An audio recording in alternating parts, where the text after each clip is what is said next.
December 1944, the bloodiest surprise attack of World War II. Over 200,000 German soldiers smash through American lines. Every Allied general is caught completely off guard. Entire divisions are being surrounded and destroyed. But here's what nobody expected. One general wasn't surprised at all. He had seen it coming 11 days earlier. And while everyone else panicked, he was already moving 100,000 men through a blizzard to save the trapped 101st Airborne. The other generals thought it was impossible. The Germans thought it was impossible.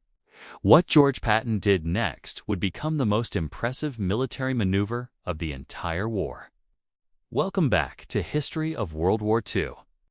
Subscribe and hit the bell. What Patton did next still baffles military historians. Picture yourself as an American soldier on December 15, 1944. You're stationed in the Ardennes Forest, a quiet sector of the Western Front. The trees are heavy with snow. The air is so cold it hurts to breathe. Your boots crunch through frozen mud as you walk to your foxhole. But you're not complaining. After months of brutal combat across France, your division was sent here to rest and refit. The Ardennes is called the Ghost Front. Nothing happens here. German units on the other side of the line are just as exhausted as you are. Both sides have an unspoken agreement. We won't bother you if you don't bother us. Your commanders tell you the war will be over by Christmas. Supreme Headquarters says the Germans are finished. They don't have the fuel, don't have the men, don't have the will to fight anymore. Just a few more months of mopping up and you'll be going home. You write a letter to your family back in Ohio. You tell them not to worry. This is the safest place on the entire Western Front. You might actually get some sleep tonight. Maybe you'll get a hot meal tomorrow. Maybe the mail will come through with letters from home. Some of the guys in your unit are already talking about what they'll do when they get back to the States. Go to college on the GI Bill, start a business, marry their sweethearts. The future feels real for the first time since you landed on the beaches. That night, you do sleep soundly. For the first time in months, you don't dream about artillery or machine guns or friends who didn't make it this far. At 5:30 the next morning, the world explodes. Thousands of artillery shells slam into your position. The ground shakes so hard you can't stand. Trees splinter into deadly wooden shrapnel. Men who were sleeping moments ago are screaming, dying, trying to find cover that doesn't exist. Then the infantry comes through the fog. Thousands of German soldiers in white camouflage, nearly invisible against the snow. Then the tanks. Panzers grinding forward through the forest, their engines roaring, their guns firing into anything that moves. 3 German armies. Over 200,000 men, 600 tanks and assault guns, 1,900 artillery pieces, all of them pouring through the forest you thought was safe. Your 4 American divisions are facing forces that outnumber you nearly 4-1. The 106th Infantry Division. Newly arrived in Europe and stationed here for a gentle introduction to combat, is virtually destroyed in the first 2 days. 2 entire regiments, over 7,000 men, surrender to the Germans. It becomes the largest mass surrender of American troops in the European theater. Communication lines are cut. Commanders lose contact with their units. Radio frequencies are jammed. Nobody knows what's happening. Nobody knows where the Germans are. Nobody knows how to respond. At Supreme Headquarters Allied Expeditionary Force, the first reports are dismissed as a local counterattack. Some reconnaissance in force. Nothing to worry about. Takes hours for anyone to understand the scale of the disaster unfolding in those frozen forests. Within 48 hours, the Germans advance over 50 miles. They surround the town of Bastogne, trapping the 101st Airborne Division inside with limited ammunition, limited food, and no way out. If Bastogne falls, German armor can split the Allied armies in 2. They could reach the port of Antwerp. They could change the entire course of the war. Every Allied commander is scrambling to respond. Every headquarters is drowning in confusion and panic, except one. 11 days earlier, December 9, 1944, Patton's headquarters in Nancy, France. Colonel Oscar Koch walked into Patton's office carrying a stack of intelligence reports that would change the course of the war. Koch was Patton's G2, his chief intelligence officer. He was meticulous, detail-oriented, a professional who had spent his entire career learning how to read enemy intentions from fragmentary evidence. The kind of man who noticed patterns that other people missed. The kind of analyst who trusted data over assumptions. And for the past several weeks, he had been deeply worried about something nobody else seemed to care about. Koch had been tracking German unit movements across the entire Western Front. He had access to intercepted communications, prisoner interrogation reports, aerial reconnaissance photographs, reports from resistance networks behind enemy lines. And he had noticed something that nobody else seemed to care about. 15 German divisions had vanished. These weren't small units. These were full-strength divisions, including several elite panzer divisions with hundreds of tanks each. They had been pulled off the front line and moved somewhere, but Allied intelligence couldn't find them. The 1st SS Panzer Division, the 12th SS Panzer Division, the Panzer Lehr Division, some of the best armored units Germany had left. All of them had disappeared from their known positions. Supreme Headquarters had an explanation.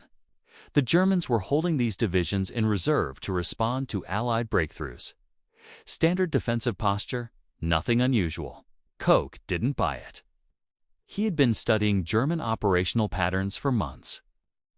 He understood how the Wehrmacht thought, how they planned, how they positioned their forces.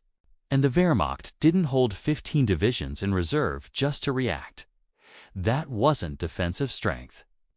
That was offensive strength.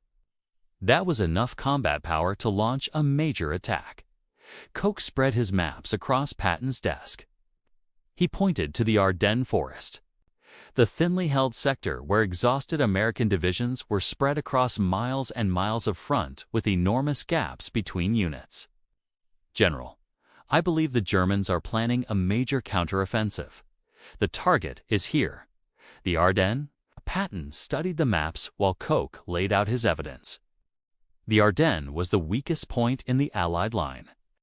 4 American divisions were holding a front that should have required 12. The terrain was difficult, heavily forested, narrow winding roads that became impassable in bad weather. The kind of terrain that would slow any attacking force to a crawl. That's exactly why Supreme Headquarters wasn't worried. The same terrain that made the Ardennes hard to defend also made it hard to attack through. No sane commander would launch a major offensive through that forest in the middle of winter. But Koch reminded Patton of something critical. In May 1940, the Germans had done exactly that. They had sent their panzer divisions through the Ardennes when the French were certain it was impossible. They reached the English Channel in 6 weeks. It was the campaign that conquered France and humiliated the British at Dunkirk. The Germans had used this exact route before. They knew it could work. Why wouldn't they try it again? Koch had more evidence. German radio traffic had increased dramatically in the sector. Prisoner interrogations mentioned new units arriving and strict secrecy orders. Local civilians reported unusual vehicle movement behind German lines at night. Supply depots were being established in locations that made no sense for defensive operations. Every indicator pointed toward an offensive. A big one, very soon. Patton asked Koch a direct question. If you're right, when does the attack come? Koch's answer was immediate. Within the next 2 weeks, probably sooner. What would you do if your intelligence officer told you something that every other expert said was impossible? Patton picked up the phone and called Omar Bradley, his immediate superior. He laid out Koch's analysis in detail, the missing divisions, the increased activity, the historical precedent of 1940. Bradley listened politely, but he wasn't convinced. Supreme Headquarters Intelligence disagreed with Koch's assessment. The war was almost over. Germany was beaten. They didn't have the fuel for a major offensive. They didn't have the trained pilots to support one. Everyone knew that. Bradley told Patton not to worry. Patton hung up the phone and looked at Koch. He didn't say anything for a long moment.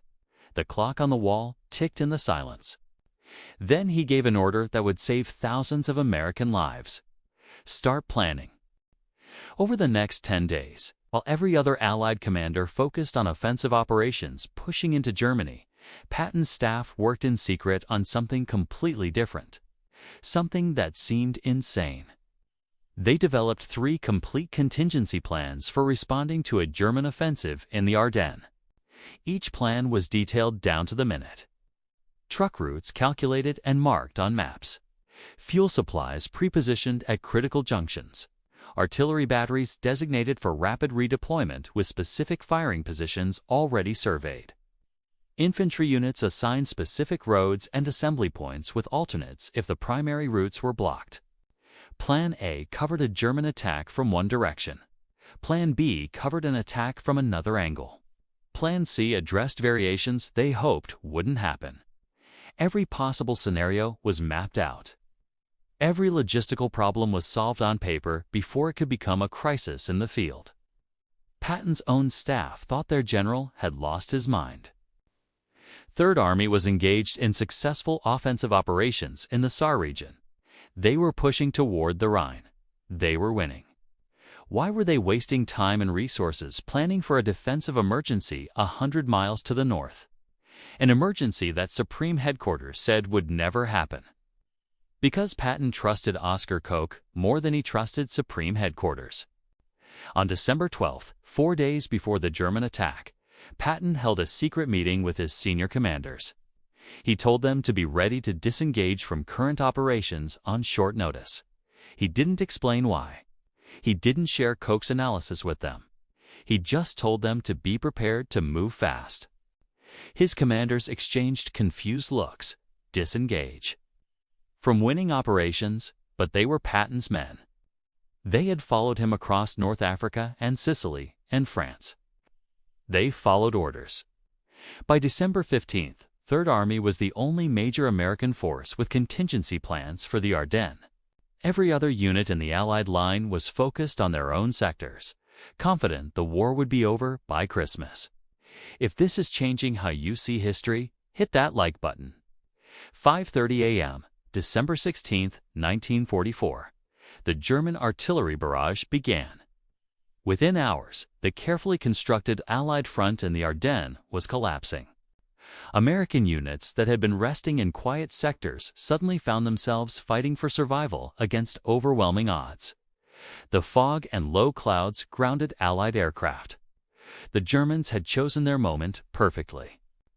At Bradley's headquarters in Luxembourg City, the first reports caused confusion. This couldn't be a major offensive. Allied intelligence had assured them the Germans were finished. It was probably just a local counterattack. Spoiling operations. The Germans trying to disrupt Allied preparations for the final push into Germany. At Supreme Headquarters, General Eisenhower initially agreed.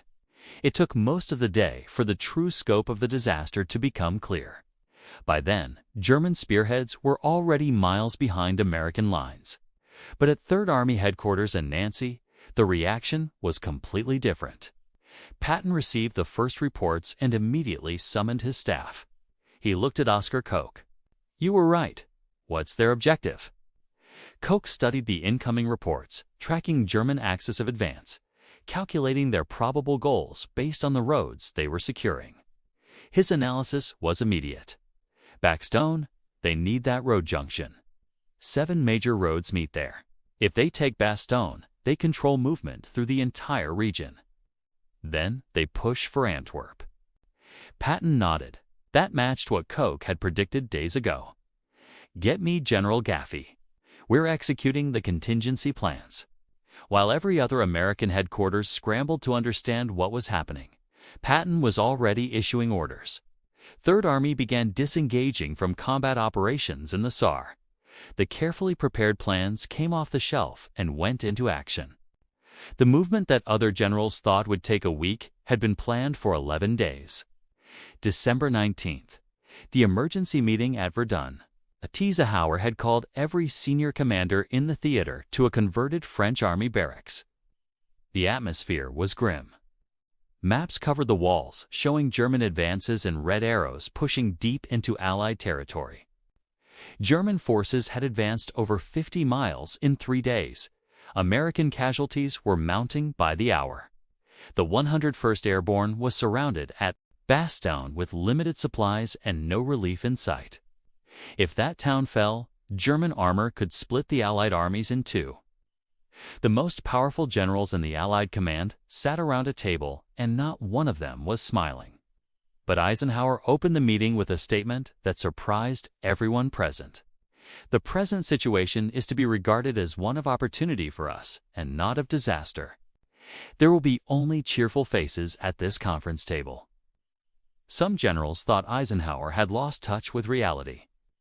They were looking at maps covered with red arrows showing German advances.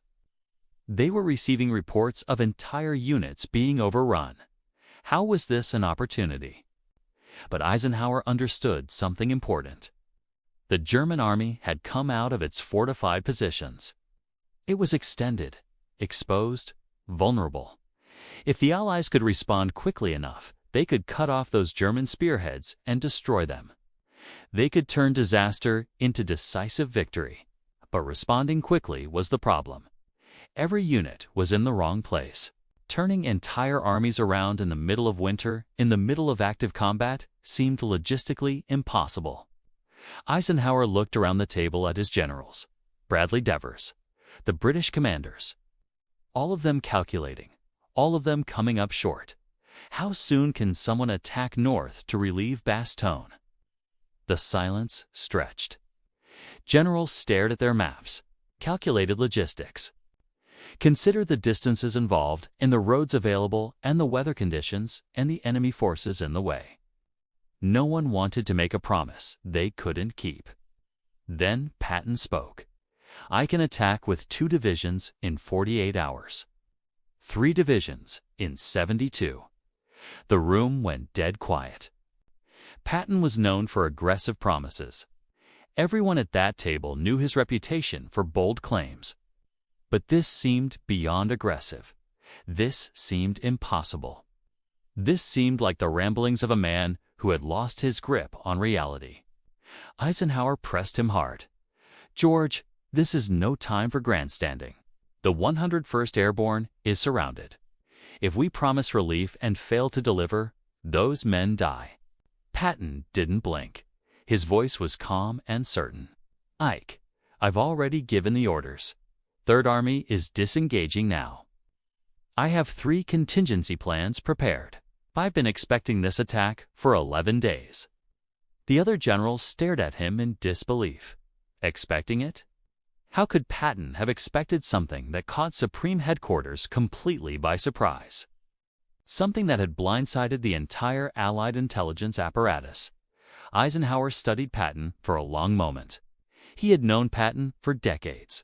They had served together since the 1920s. He knew when Patton was bluffing and when he was deadly serious. Patton was serious. All right, George, get moving. Patton left the Verdun meeting and made one phone call to his headquarters in Nancy. He reached his chief of staff. The message was 2 words: play ball. Those 2 words activated contingency plans that had been prepared 11 days earlier. Within minutes, orders flowed through Third Army's entire communication network. The 4th Armored Division began moving north immediately. The 26th Infantry Division followed. The 80th Infantry Division prepared to disengage from combat and redeploy.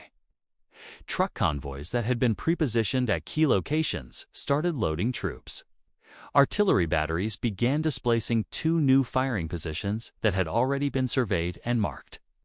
Supply depots shifted from supporting offensive operations east to supporting a relief attack north toward Bastogne. Over 133,000 vehicles would move through snow, ice, and narrow icy roads over the next several days. Supply lines running east were redirected north. Units that were in combat that morning would be in combat again 100 miles away within 72 hours. What does it really take to turn an army? Not a battalion, not a regiment, not a division. An entire army, over 100,000 men. Thousands of tanks, trucks, artillery pieces, ambulances, fuel trucks, ammunition carriers, field kitchens, medical units, signal companies, engineers, all moving simultaneously through the worst winter weather in decades. The roads were covered in ice. Visibility dropped 2 yards in the snow and fog. Vehicles broke down constantly in the bitter cold. Engines wouldn't start. Fuel lines froze. Men suffered frostbite while riding in open trucks, their fingers too numb to hold their rifles. But the movement continued without pause, because every route had been planned in advance. Every fuel depot had been positioned. Every problem had been anticipated. Every contingency had been considered. Patton wasn't performing a miracle. He was executing a plan. By December 21st, lead elements of the 4th Armored Division were in position south of Bastogne, ready to attack. They had moved over 100 miles in less than 48 hours through conditions that should have made such movement impossible. Other Allied commanders watched in disbelief. They were still trying to figure out how to respond. They were still untangling logistics and issuing preliminary orders. Patton had already responded. Stay until the end. What the German commanders said about this still haunts military historians. December 22nd, 3rd Army attacked. The 4th Armored Division drove north toward Bastogne. The fighting was brutal. German forces had established defensive positions along every approach to the surrounded town. Every mile was contested with blood and fire. Tank battles erupted in frozen fields, Shermans dueling with Panthers and Panzer IVs at ranges measured in hundreds of yards. Infantry fought through forests where visibility dropped to nothing, where German machine gun positions couldn't be seen until you were on top of them. Artillery dueled across snow-covered ridges, shells screaming back and forth. Inside Bastogne, the 101st Airborne held on through sheer determination. They were low on ammunition, low on food, low on medical supplies. The wounded were dying in aid stations because surgeons couldn't operate without proper equipment. But the paratroopers refused to give up. On December 22nd, 4 German officers approached American lines under a white flag. They carried a message demanding surrender. The American forces were surrounded. Their situation was hopeless. Continued resistance would only cause unnecessary casualties. The Germans offered honorable terms. Brigadier General Anthony McAuliffe, acting commander of the 101st, read the German demand. Then he sent back a reply that would become legendary. One word: nuts. The German officers were confused. They didn't understand American slang. They had to ask what it meant. It meant go to hell. The paratroopers weren't surrendering. They knew relief was coming. They just had to hold on a little longer. December 26, 1944. 4:50 p.m. The afternoon light fading fast in the frozen Belgian countryside. First Lieutenant Charles Bogus commanding the lead tank of the 4th Armored Division. A Sherman named Cobra King pushed through the final German defensive positions at the village of Assenois. His tank crested a small rise. And there they were. American paratroopers in their distinctive helmets, waving. Cobra King had broken through. The siege of Bastogne was over. Patton received the news and immediately called Eisenhower. We're through to Bastogne. The 101st Airborne is relieved. The relief corridor was dangerously narrow, barely wide enough for a single road with supply trucks passing each other at walking speed. German forces attacked the flanks continuously for days afterward, trying desperately to seal the breach and complete the destruction of the surrounded paratroopers. But 3rd Army held. That night, supply convoys rolled into Bastogne carrying ammunition, food, and medical supplies. The 101st Airborne had held for 8 days against overwhelming odds. Now, they had what they needed to keep fighting. The Battle of the Bulge would continue for another month. The Germans never achieved their strategic objectives. They never reached the Meuse River. They never reached Antwerp. They never split the Allied armies. But the cost was staggering. Over 19,000 Americans killed, over 47,000 wounded, another 23,000 captured or missing. It was the bloodiest single battle the American Army fought in World War II. More American soldiers died in those frozen forests than in any other engagement of the entire war. The casualties would have been far worse without Patton's relief of Bastogne. If the 101st Airborne had been overrun, if the Germans had captured that crucial road junction, the offensive might have succeeded. But here's what makes this story more than just a tale of military brilliance. After the war, Allied intelligence officers interrogated captured German commanders about their planning for the Ardennes offensive. The answers were revealing. The Germans had expected to reach the Meuse River within 4 days. They expected to capture Antwerp within 2 weeks. They expected the American response to be slow, confused, disorganized. Standard behavior for an army caught by surprise. What they hadn't expected was George Patton, General Gunther Blumentritt, who served as Chief of Staff to Field Marshal Gerd von Rundstedt, wrote in a post-war study that Patton was the most aggressive panzer general of the Allies. A master of mobile warfare, the commander they feared most. General Hasso von Manteuffel, who commanded 5th Panzer Army during the Ardennes offensive, was more specific. We knew Patton would react quickly. That was his reputation. But we didn't know he had prepared specifically for our attack. When his counteroffensive hit our flank, we realized someone on the American side had anticipated exactly what we were planning. It disrupted our entire timetable. That someone was Oscar Koch, the intelligence officer who saw what Supreme Headquarters missed, the analyst who trusted evidence over assumptions. But he was working for George Patton. And Patton was the only general willing to act on intelligence that contradicted conventional wisdom. And that made all the difference. The intelligence failure of the Ardennes haunted American military planners for decades. How had over 200,000 German troops achieved complete surprise? How had 15 divisions vanished without Supreme Headquarters noticing? How had the most powerful intelligence apparatus in history missed something this obvious? The answer was simple and damning. Someone had noticed. Oscar Koch had tracked those vanishing divisions. He had predicted the offensive location. He had identified the target and the timing with remarkable accuracy. But Supreme Headquarters had dismissed his analysis. The conventional wisdom said Germany was beaten. A major offensive was impossible. The war would be over by Christmas. Everyone at the highest levels of Allied command believed that. Koch's intelligence reports reached Bradley's headquarters. They reached Supreme Headquarters. Multiple senior officers saw his analysis. They all dismissed it. It didn't fit what they already believed. Only Patton listened. Only Patton prepared. Only Patton was ready when the attack came. The lesson is uncomfortable, but unavoidable. Intelligence only matters if commanders act on it. The most accurate analysis in the world is worthless if the people who receive it refuse to believe it. Supreme Headquarters wasn't incompetent. The analysts weren't stupid. They were making a common human error. They had already decided the war was almost over.